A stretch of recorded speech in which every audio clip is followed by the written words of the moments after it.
Hello, beautiful moms and entrepreneurs.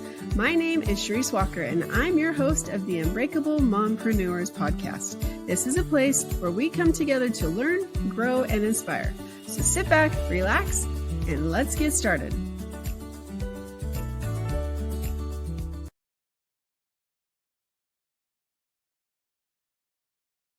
Hello, Unbreakable Mompreneurs. My name is Charisse Walker, your host, and the question of the day is relationships and how to make sure that you are not sabotaging them because of some of the things that are going on in your life, as well as just how can you make things better for yourself, your spouse, your partner, your kids, and also your employees and workmates.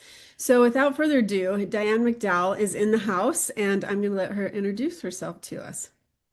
Hi, thank you so much, Charisse.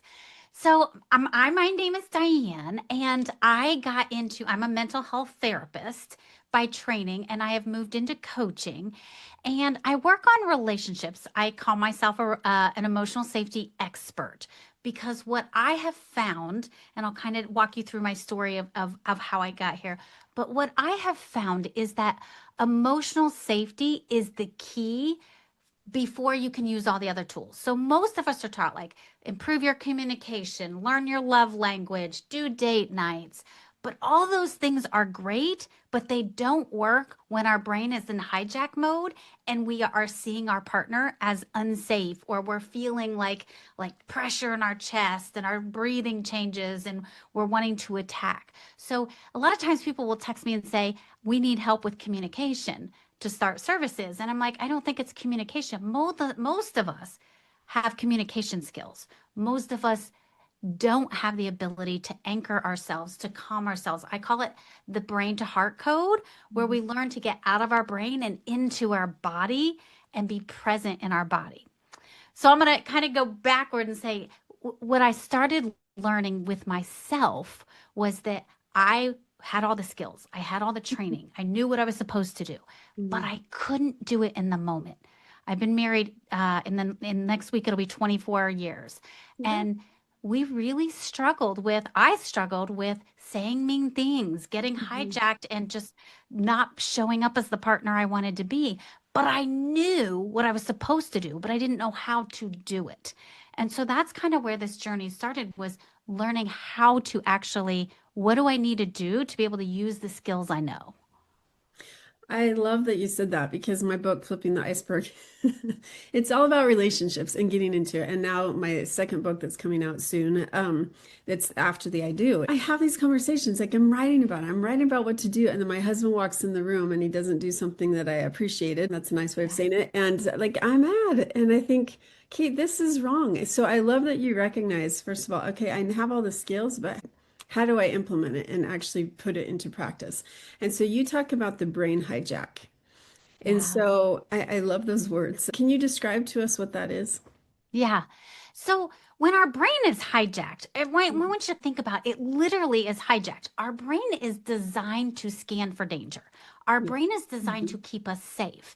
And you can call it your back brain, your reptile brain, your brain that's your survival brain is designed to keep you alive. So it's scanning for danger. And our reptile brain literally will say, we will die if we are excommunicated. So back in the day, if we didn't belong to a tribe, we would die. So our brain says, if they don't like me, then I'm going to die. And our brain literally gets freaked out and sees this person as a threat.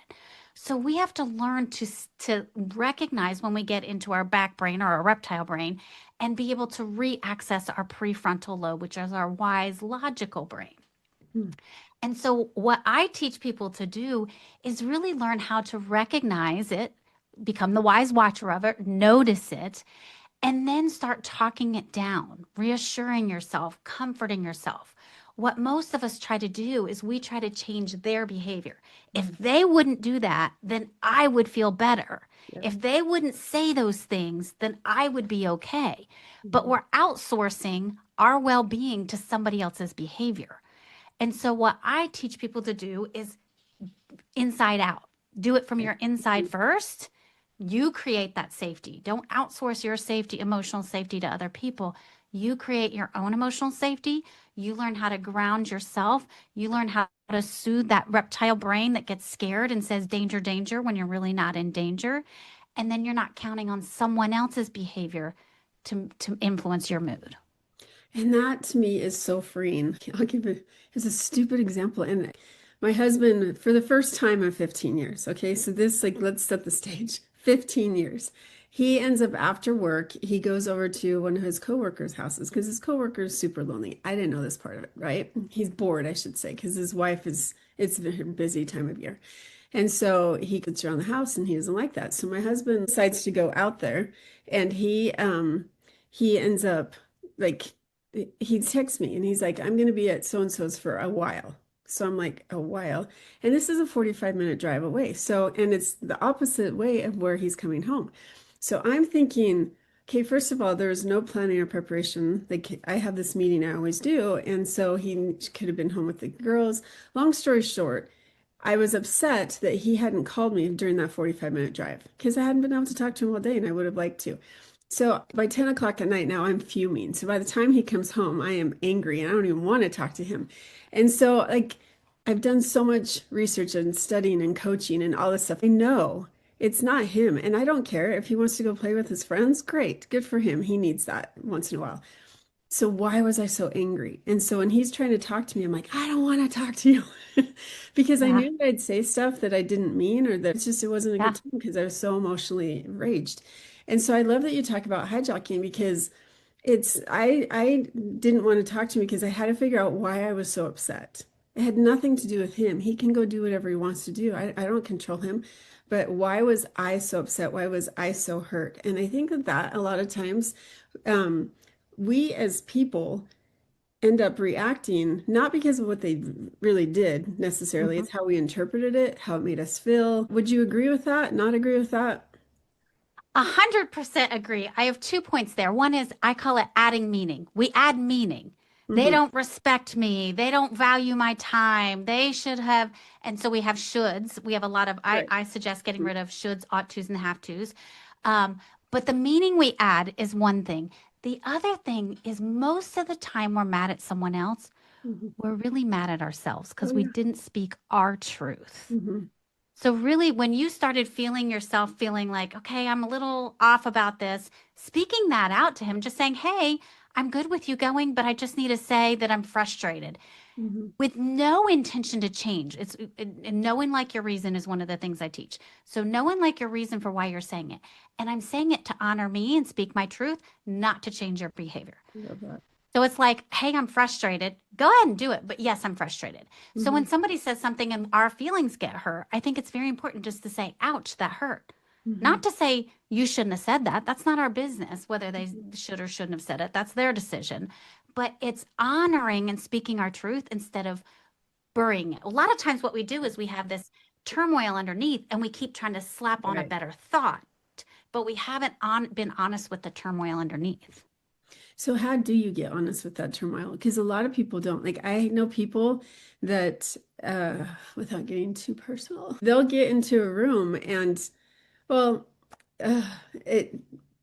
I try not to talk about other people. Like I'll share everything about me all day, every day. I don't care. If you can learn from it, great. But somebody else, they're always like, why are you so open about stuff? I'm like, well, again, if they can learn. So I'm trying to be respectful. But this person asks, like this person gets super, super angry. And this third party person's like, why are you so angry? And the person couldn't answer. It was like deer in a headlight.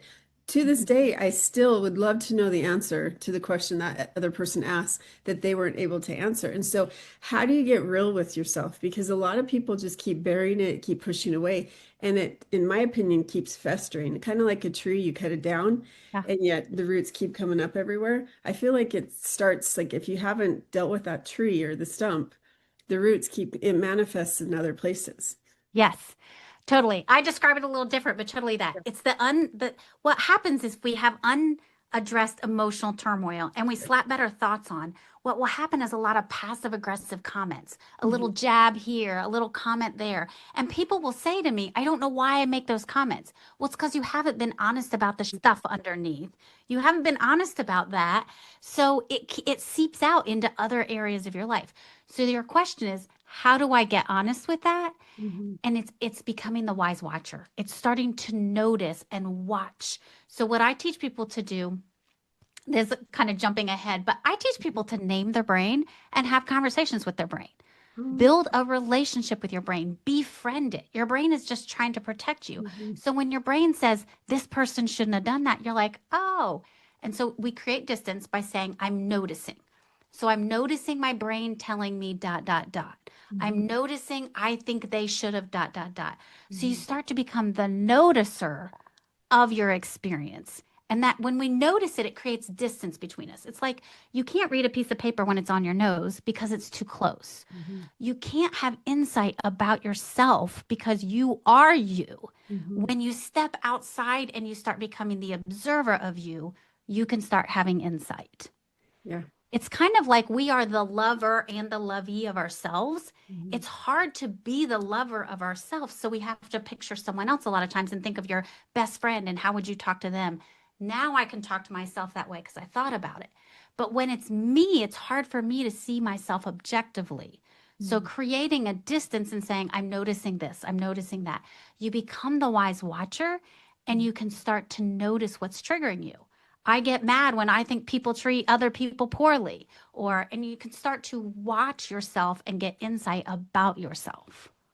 See, I love that. And that's the question I've started asking myself is why am I acting like this? Why am I responding to this? Like, I do not get mad. I travel hundreds of miles every day, right? I'm a real estate agent. And so um I drive a lot and I get cut off a lot. I get almost hit almost every day. Usually when I'm talking to this one particular daughter of mine, she will hear me die one day. So I think it's just it doesn't bother me. And yet other people get so angry and they just start yelling at that person and stuff. And so I think for me, it's like, you start asking yourself, why is that making me so upset? What am I triggered about? Is it really the person that just cut me off, or is it because I didn't have control over this? Like, if we can identify those issues, then you can have a conversation with it. And like, I love that where you say you name your brain so you can have a conversation. Like, why are you holding on to this feeling that happened when you were in third grade? Yeah. Yeah. I love your questions. I teach a little bit different doing questions though, because Mhm. if you think about why makes us defensive a lot of times. So Okay. I'm more of a, I'm wondering what's going on for me. I'm curious about what's triggered for me. Because when we ask why, it's just this Yeah. it tends to have a negative connotation, more like a criticism versus a true curiosity. Yeah. So, yes, 100% asking your brain that. One of the things I use as an example when I talk to my clients is I call my best friend. And if I'm upset about something with my husband, I call my best friend not to talk about my husband, but to talk about what's going on for me. What is Mhm. happening for me that I'm so bothered by this thing? It's Mhm. never about the other person. It's about what's going on for me that I am taking, making, adding meaning that I'm upset about this. So instead of talking about somebody else and what they did, looking at what's the trigger for me? What is it that I want to learn from this? What am I understanding more about myself because of this? That is so powerful because you hear a lot like if you're always unloading on your best friend tends to not like your husband after a while because they never Yes. see the makeup session. Yes. You know what I mean? Don't Yeah. know I know the what you mean. conversation afterwards. Yeah. Or even your parents, like when you call your parents and you're like, "Ah," then that gives them the bad taste about your husband that you can never take back because they don't see that everything was remedied and everything's fine. And that quite frankly, you could have been in the wrong, but of course you're gonna like describe it in a way that makes you in the right. And so I think that talking about yourself, which is what you can control, Yeah. is way more productive than somebody that you can't control. Yeah. I would say there's another part to that. Totally agree with that. I would add another part in that we used to think venting was useful. We used to have this policy, it works with open door policy. You can come in and vent in the office anytime you need to. But what we've actually learned is venting is not productive because it reinforces that negative and we get a dopamine hit by venting, but then we need another dopamine hit. We need another dopamine hit. So we have to keep venting to feel better. So venting is generally, and there are times, but generally it's not as productive as we think. No, that makes sense because I know a few people that I'll ask them, how many other people have you told today about the Yeah. same thing? Like, am I number 20? And it's like so much. And so, yeah, it doesn't solve anything. That's a good point. All right. So what is one of the misconceptions about relationship advice that differs from what you do? Yeah. And I would say one thing and the biggest thing that I see is it's not necessarily communication or date nights or love languages. It's learning how to manage yourself. It's learning how to befriend yourself and understand what's happening for you. It's learning how to become the watcher and not get hijacked. Mhm. Um, and so the brain to heart code is really what I teach, like being present in your body, noticing where do I feel the tension. Our brain is designed to think. We love to think. We have 60 to 80,000 thoughts a day. Like 90% of them are regurgitated thoughts from the day before.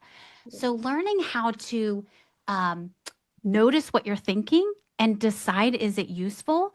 And starting to kind of tweak it. Like, is this thought about my partner or my relationship useful? Do Mhm. I want to keep thinking about them this way? And so when you say what are the biggest misconceptions? What I want to say is they don't make you feel anything. They don't make you do anything. It's your decision to decide how you show up. That makes a lot of sense because to add one more to that, that's recurring thoughts, but then a lot of them, a majority of them are negative thoughts. And so I was having a conversation with someone just this weekend, and they talk about how this negative self, like all these thoughts keep coming in. I'm like, you have to learn how to like talk back to those and say, that's not true. I don't agree with you. I don't have to believe that because it is so easy to get in your brain, like to get inside yourself. And like, again, we're supposed to protect ourselves. So when we're trying to grow and we're trying to improve ourselves, that's when this, oh my gosh, I don't know if I can do this. And to talk back and say, yes, you can, and yes, you will, is much more powerful. So I love that you had talked about that. It's Yeah. very good advice. One of the things I teach the people I work with, it's acceptance and commitment therapy, but it's really about accepting where you are and what's going on and that you are going to have these thoughts. And one of the things I really teach is what tiger are you going to feed? What thoughts you're going to feed? They call it tiger. Yeah. But whatever tiger you feed gets bigger and more demanding and needs more food to keep growing. Whatever you don't feed will wither. Yeah. It's the same thing with our thoughts. So you just let them drift on by. I Mhm. use the analogy, it's like cars at a highway. You're standing at a highway and cars zoom, zoom, zoom. And the minute you judge your thoughts, I shouldn't have this thought. Why am I like this? You create a traffic jam. But Mhm. when you can just let the thoughts zoom on by, they just keep going. You don't give them any Mhm. attention. I like that. And so when you start noticing you're judging your thoughts about your partner, they shouldn't be that way. Why can't they be like somebody else's partner? When we start noticing that, we create a traffic jam. And Mhm. then our brain gets kind of caught up in all this stuff. Whereas if you can just go, oh, there's that thought again. Oh, Mhm. there it is again. And you just let it keep on going by. It's so good. So the nervous system, I've talked with a lot of people lately, and the nervous system tends to get brought up quite a bit. So you talked about the traffic jam and the thinking and things. How does that affect the nervous system? How does it all work together? Okay. So a lot of what we've talked about so far is really mindset Yeah. stuff. And I love mindset stuff. But Mhm. again, mindset stuff is just a part of it. Right. Learning how to notice your thoughts and your mindset and what are you focusing on. That is more superficial. When we talk about nervous system, I want you to think about what you neurons that fire together, wire together, that create a state of mind, that create a trait in us. So the more we think about something, the more that wires together in our brain. So it's like a path you walk in the woods. The more you walk it, the easier it becomes. We are creating that neuropath in our brain. Mhm. So it's not just, we're not talking mindset. We're talking mindset is part of it, but we're talking nervous system. We are talking neuropaths in our brain that we are changing. At night when we sleep, our neuropaths cover up the old ones we don't use anymore and we create new ones. So as we do this work, we really want to like create that in our body. We step into it. So I use the analogy of a dressing room. When you go try on clothes, you put them on, you're like, do I like this? Does this feels like me? Do I like, like, is this me? You're doing that with your thoughts and your nervous system. You're stepping into a dressing room and you're trying on, how do I like who I am with this partner? Are there things I want to change? And you're stepping into that person. You're not just changing your mindset, you're feeling it. What does it feel like to see myself as this person? What does it feel like to be this person? And so you are changing your brain and calming your nervous system.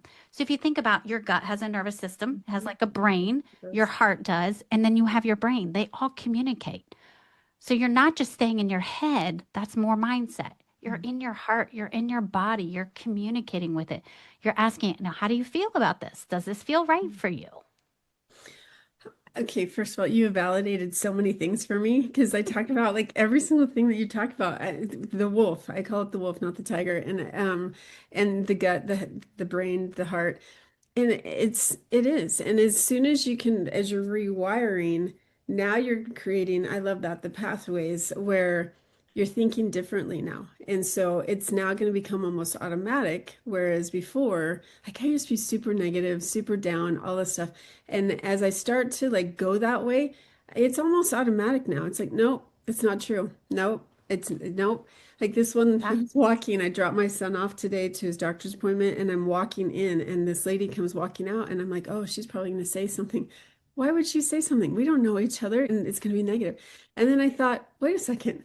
I'm like, my response would have been not as good, but it's it's helping. It's helping to stay positive and be a positive person. And I'm happier now because of that.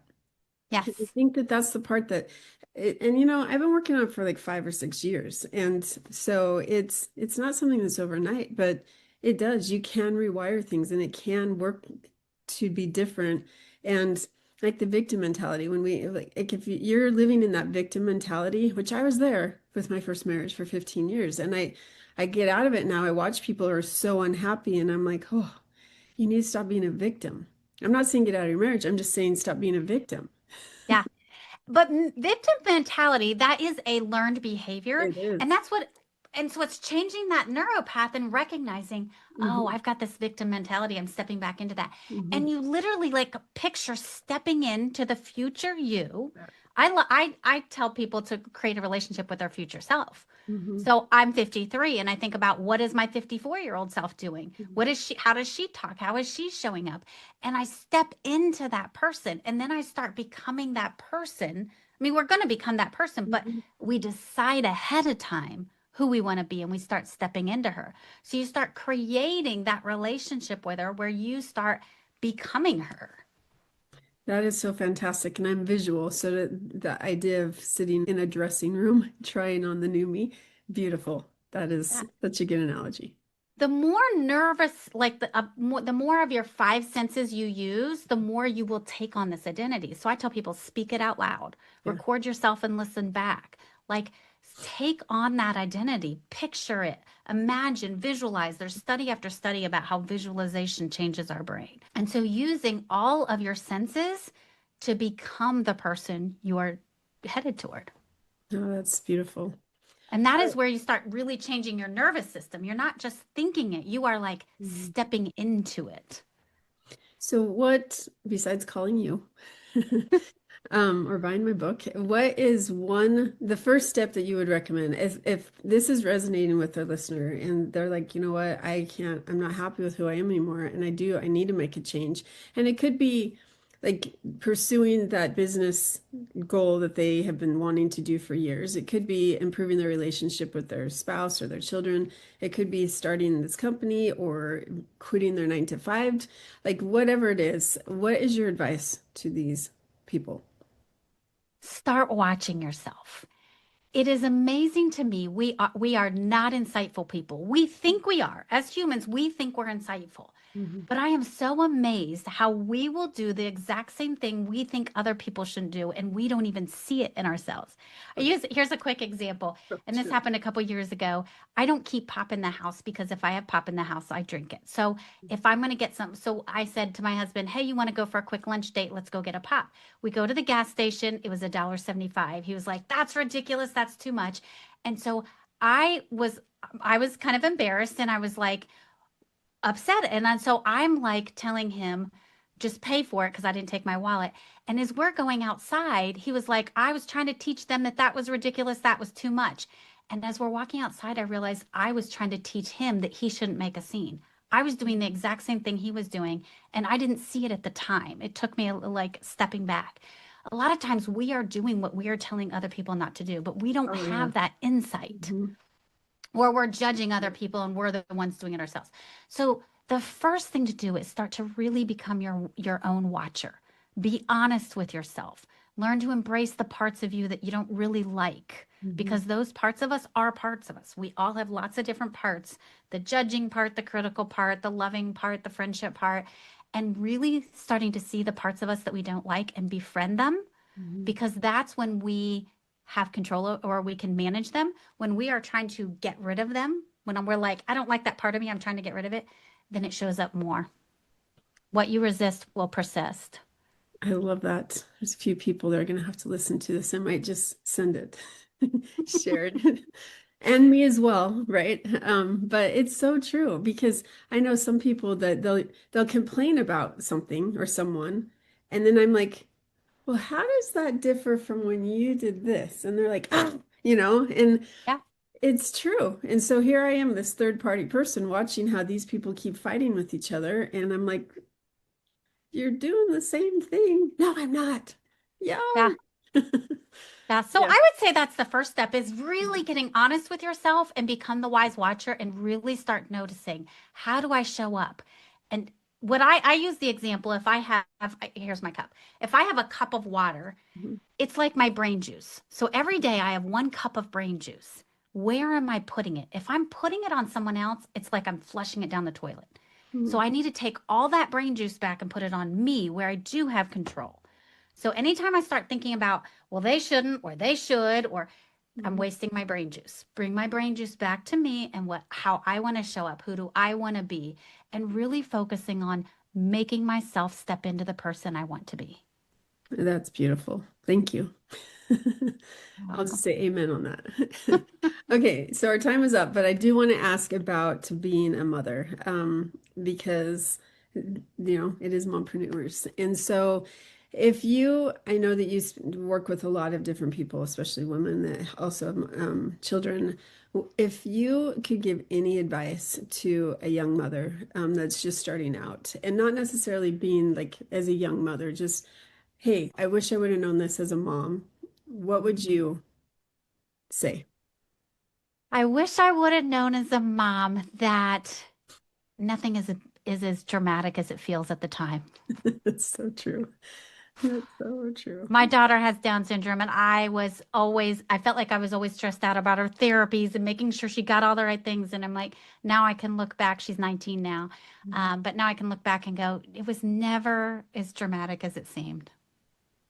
That is true. And time is like it just goes so fast. And what you think, like my son who's dealing with this horrible ankle surgery and thinks it's a long story, but when we're through this process, we're going to be like, oh, it was only 6 months. That went by really fast. Right now, it seems like it's taking forever for he and I, since I get to drive him everywhere. But um, time goes, and enjoy that time. Like, okay, now I get to have him in the car with me all the time. And so we can talk and we can enjoy and we can spend time together and look for the positive instead of the negative, like, oh, I'm just your Uber driver.